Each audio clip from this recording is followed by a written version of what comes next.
and welcome to Design Talks, a new podcast brought to you by the Hague System, the international mechanism for registering designs at the World Intellectual Property Organization.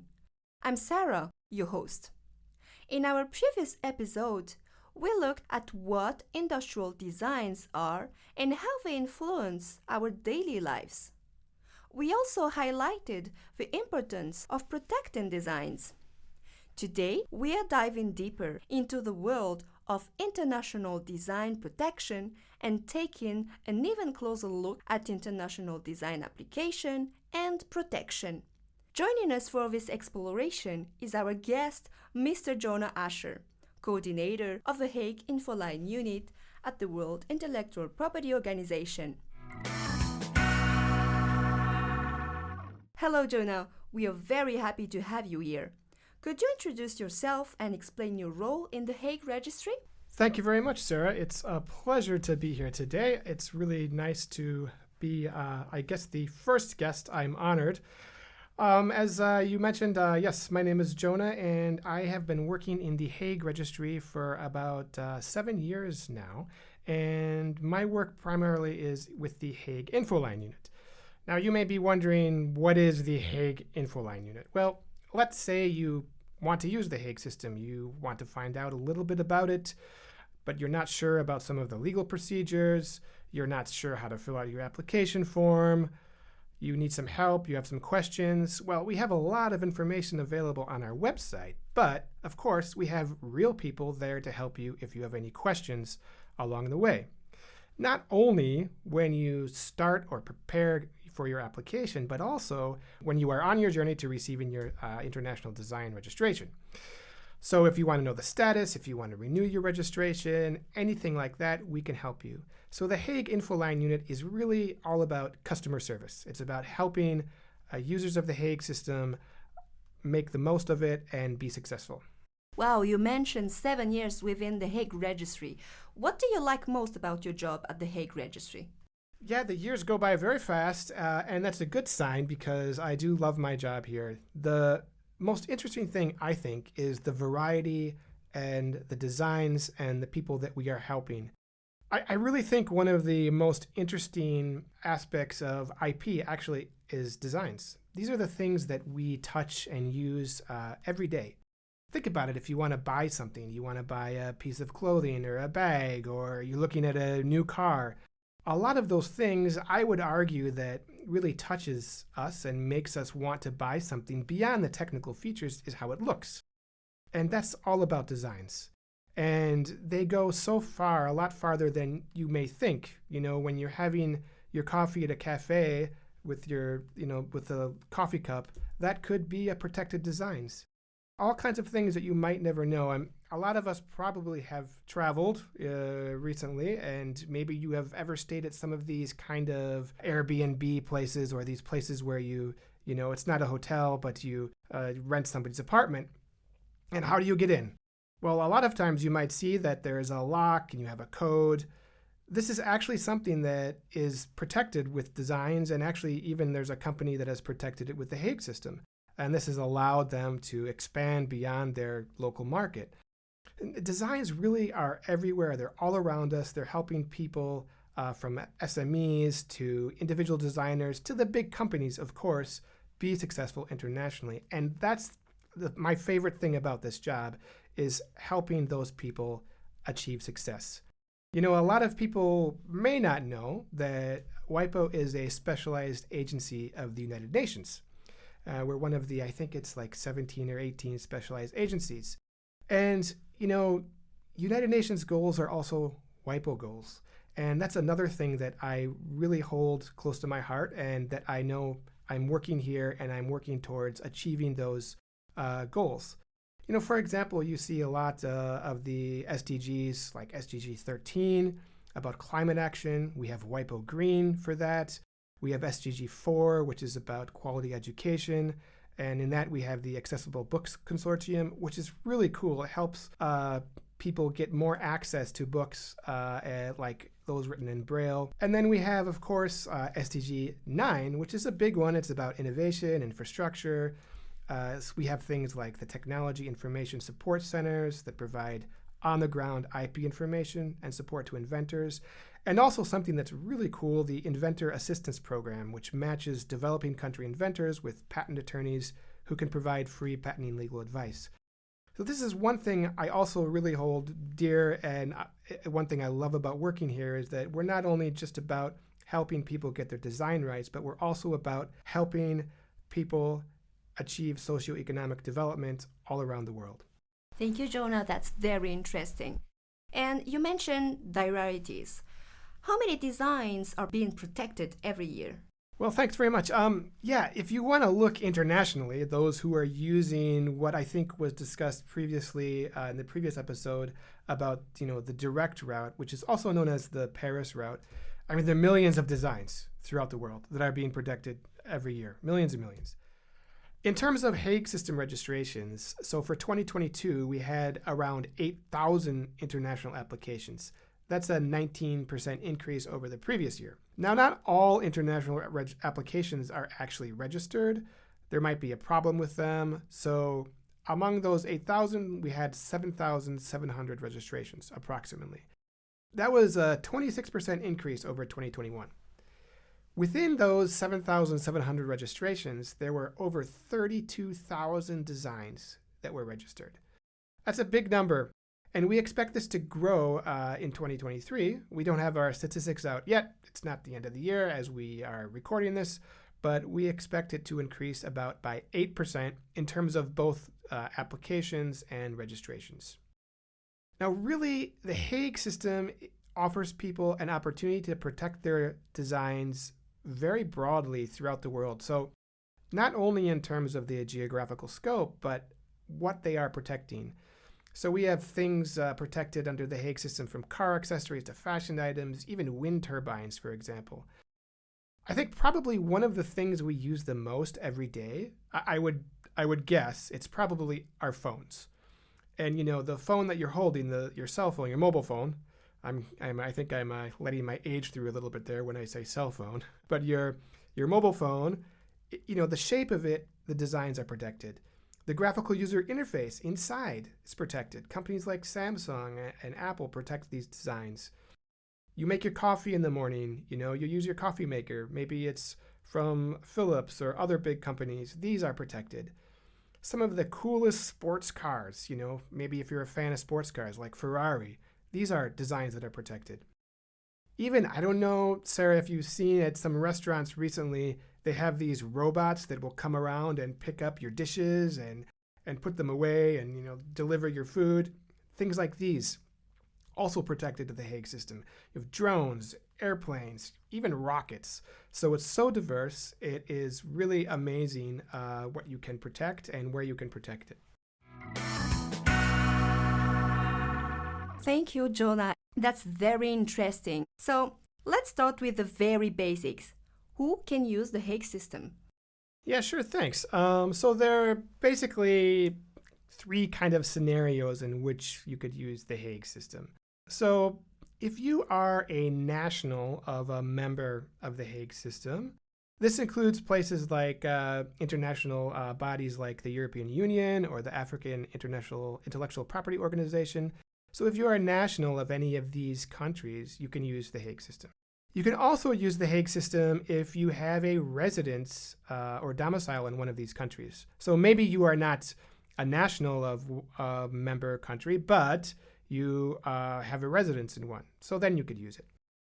The other avenue is if you have it's kind of the official term, it's a little bit long, you have a real and effective industrial or commercial establishment. Basically, this means, do you have a company, maybe a subsidiary? Are you selling some products or something in a member? In that case, then you could also use the Hague system. So basically, if you are a national of a contracting party, or if you have a domicile or habitual residence, or if they have a real and effective industrial or commercial establishment in a contracting party, can use the Hague system. But what exactly is a contracting party? That's a good question. And actually, that's the kind of question we get a lot at the Hague Infoline Unit when people are thinking about using the Hague system. So we have to refer to contracting parties because a contracting party is not just a country. In most cases, it's a country, but in other cases, it's an intergovernmental body, like the European Union or the African Intellectual Property Organization or Benelux. So these can also be members of the Hague System. So this is why we call them contracting parties. Recently we had a new contracting party join this year, which is Brazil. It's a great expansion of the Hague System in South America. And, we've really been experiencing significant and rapid growth of the Hague System.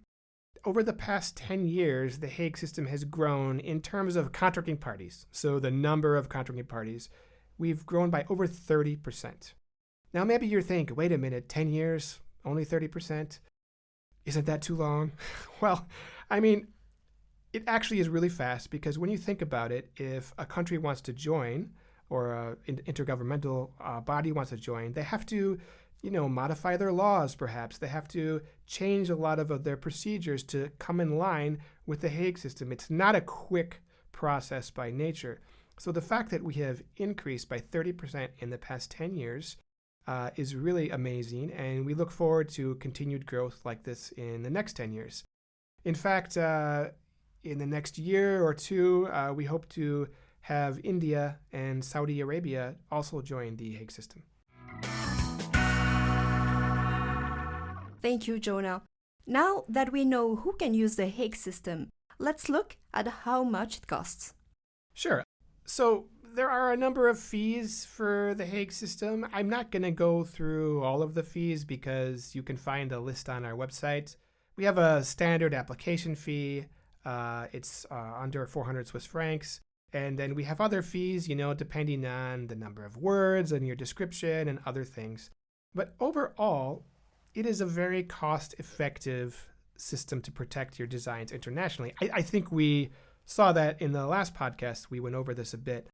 On average, I would say you can expect, if you don't have, a huge amount of designs and reproductions, let's say you have 1 or 2 designs, maybe around 10 reproductions, depending on your designations, you can expect to save probably about 15%.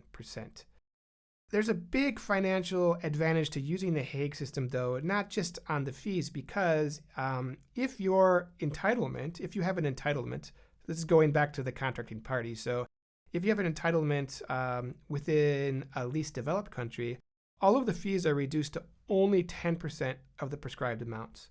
So this makes it a very accessible system for those from least developed countries to use and to access international markets to sell their products overseas, compared to using, direct routes where there are likely not such discounts.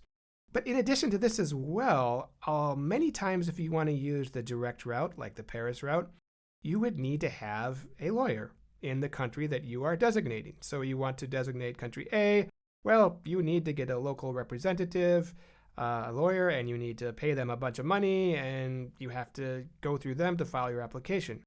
The great thing about the Hague System is that you don't need that at the time of filing. Anybody can file. You don't have to be a lawyer. You can be sitting on a beach, drinking a coffee, or a cold drink. Probably better to drink a cold drink, and use the Hague System. It doesn't matter who you are, where you are, and it saves you a lot of money not needing to use a local representative. So it's a very cost-effective system overall. This actually reminds us of one of the 3 E's we discussed in episode 1. Easy, efficient, and economical, right? So, how does it work? How can one file an application? You have a few routes to file. Now, one way you could do is you could download our paper form, you could fill it out all by hand, and you could send it to us. We highly recommend you do not do that because there's a lot of disadvantages. You won't have access to things online, you won't be able to view your status, everything will be slower. We really recommend you don't do that. Another option, depending on the country, most of the contracting parties allow this, is if you want to file indirectly. That means if you want to file through your office. But again, This can increase the cost. Usually, contracting parties charge a fee for indirect filing. Also, it increases the costs on our side because if we receive papers, there's additional fees. So instead of doing these ways of filing, the best way is to file online through eHague. So this is what is known as our digital gateway to international design protection, and it allows you to secure and manage your design rights simultaneously in multiple countries, quickly, easily, and through a secure and intuitive interface. So all you need to use eHague, you need to go to WIPO's website. If you go into the menu, you click on Protect and Manage and select eHague under Industrial Design Protection, and then you go through the process. You need to make an account with us. So we call it a WIPO account. So if you don't already have one, you need to do that. It's a quick, less than 5 minutes. And then you can go ahead and make your application.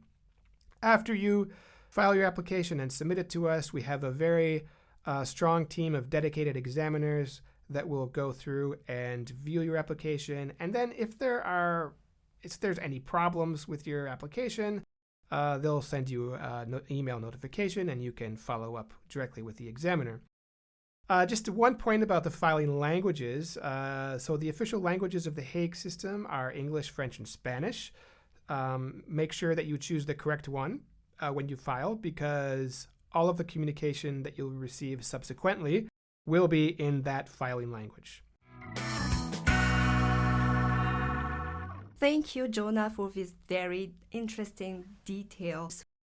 After filing an application, Jonah, what happened next? Sure. So I briefly mentioned that just a second, but after you file your application, it will be submitted to our team of examiners. And one thing I want to point out that I forgot to mention before is the great thing about filing with eHague is that you won't be able to make any mistakes that would cause an irregularity to be issued that would delay the application date. So if you filed by paper, for example, and you forgot to indicate a creator of the design, if that is required by one of the contracting parties you designated, you would get an irregularity letter from the examiner, and then the application date wouldn't be the date that you fixed the irregularity. But if you use eHague, it's impossible to do that. The examiner will take a look at the formality examination of it. It's not substantive. We're not looking at, is your design, unique? Is there no other design like that? That is under the purview of the individual contracting parties. We're basically making sure, did you, cross all your T's, dot all your I's, everything's okay. If you designated country A and country A requires a description, did you include that? So if you use eHague, you'll make sure that you won't, have any of those really irregularities that would make your filing date later. And then the examiner will check, make sure everything's okay.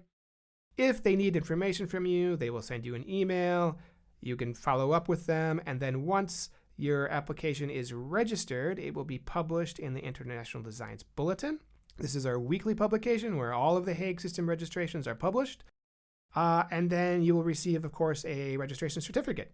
And then your registration will have 5 years of protection. And then after the 5 years are up, you can decide whether you would like to renew it or not. Of course, there are a lot more details in this process that I don't want to go too in depth on right now. You can take a look on our website to find out every step. And of course, you can contact the Hague Infoline Unit if you have a question. Thank you, Jonah. Is there anything more you'd like to tell our listeners? Well, I think that we learned from the last podcast how important it is to protect your designs. Not just, we're talking about the Hague System, but just designs. Protecting your designs can bring you a return on investment, more opportunities for things like licensing, make you and your company more competitive. So it's really an important aspect of intellectual property. And then when you're ready to take your designs abroad, take a look at the Hague System. It can be one of the most, easiest, economical, and what was the third E again? Efficient. That's right, efficient. Efficient ways to protect your design internationally. So I would just urge you to take a look. And also for those of you who might be listening from a least developed country, it can really benefit you if you are thinking about releasing your product abroad. You're thinking about using IP, and you have a great design. Applicants in these countries can really enjoy a very, very, very cheap, cost-effective way to use the Hague system and to increase their chances of success abroad. Thanks so much, Jonah, for joining us today, and thanks to our listeners for tuning in to Design Talks, a production of the World Intellectual Property Organization, brought to you with the support of the Funds in Trust Japan Industrial Property Global. I hope that today's episode has helped you understand more about how the Hague system works and how to file an international application. Stay tuned for our upcoming episodes where we will be interviewing designers and sharing their inspiring stories. In the meantime, continue to let your creativity flow. Remember the wise words of the writer and poet Maya Angelou. You can't use up creativity. The more you use, the more you have.